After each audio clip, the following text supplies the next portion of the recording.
Hi, this is David with entry number 826. So, I had one hell of a morning. There were police involved, the boss man was involved, and guests were involved.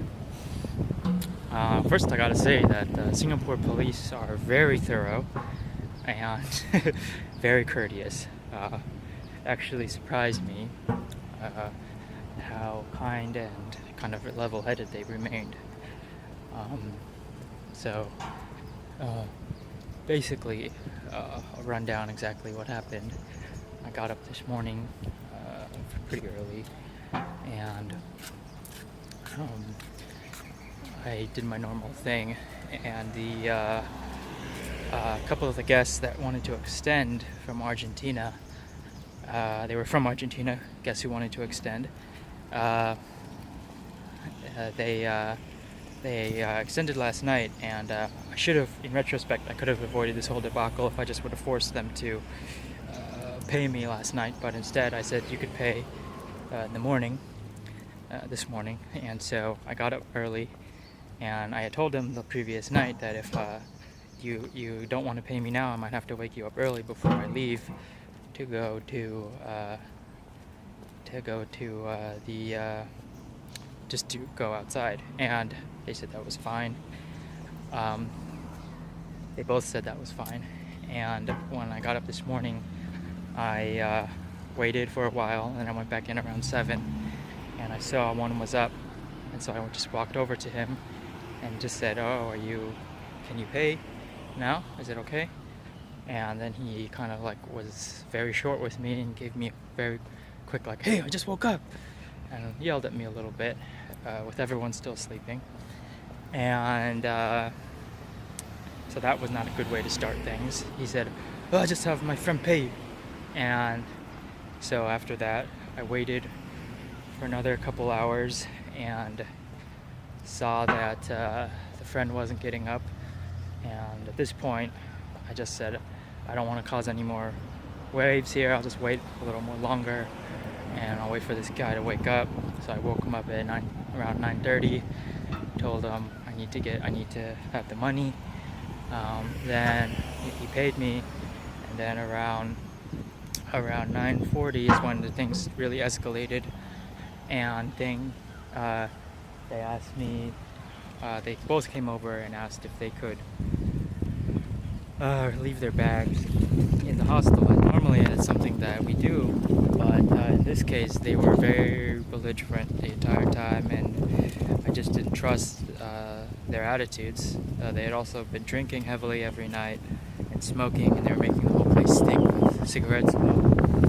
So I just said, no, I just gotta collect your bags and be off.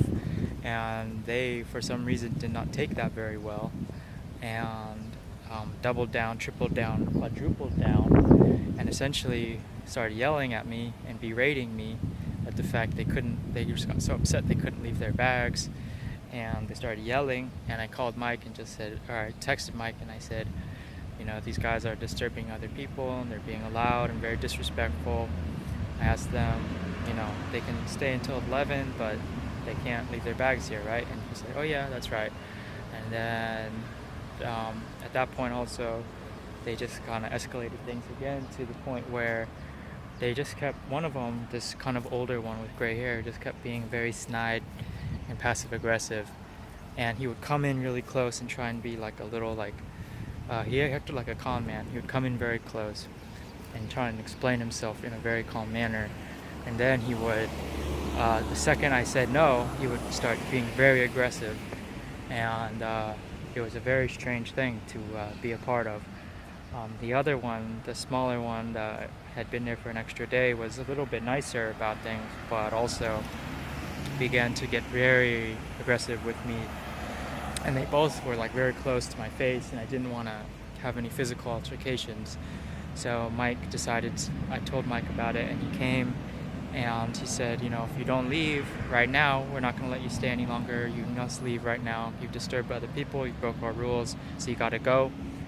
They just said they weren't going to leave until they had a reason why they couldn't leave their bags. So they got really hung up on that.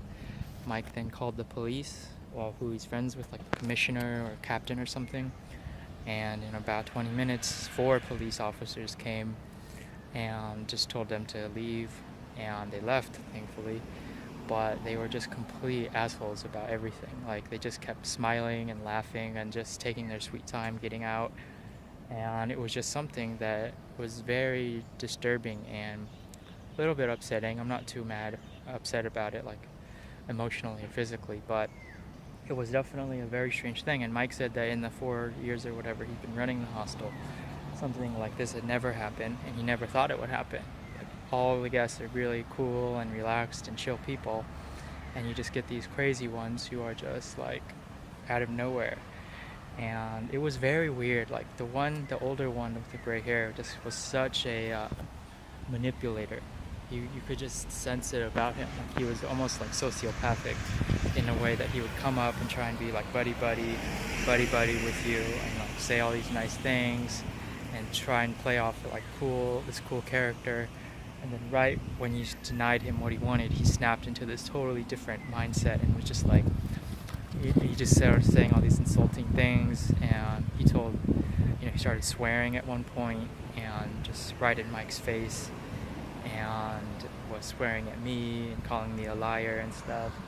And they both turned out to be huge assholes, because when they left, they were both like, oh, you get what you deserve, or like, and stuff like that. And it's just like, I don't know, it's a really weird experience. And in the future, Mike and I talked, and we're just gonna have to be a lot more careful with letting people extend. And then if they do extend, they must pay it immediately, not giving them.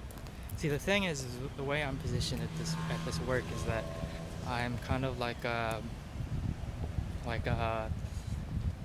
hand, right? Mike's the brain, and so all people get when I have to be basically the lawman. And so people see, I guess a lot of times they start to see me as kind of like a negative figure, because I have to tell them the rules and make them obey the rules. And a lot of these times, like this tonight, they'll try and like buddy me or whatever to try and get me to change or relax the rules for them. But I don't do that. I'm not going to do that for them. And so you get these kind of incidences where people get like really offended and upset. And I'm just like, there's nothing I can do. These are the rules. You just have to follow the rules, and things are fine. And when you don't follow the rules, things get more complicated. That's about it. So I don't know where they went. I'm staying near the hostel today because I don't want to leave it, to be honest, because Mike was very concerned that they'd come back and trash it. So that's about it. So anyway, thanks for watching. And I know I said I had news, but I'll leave it for tomorrow. Can wait. I'll talk with you later. Bye.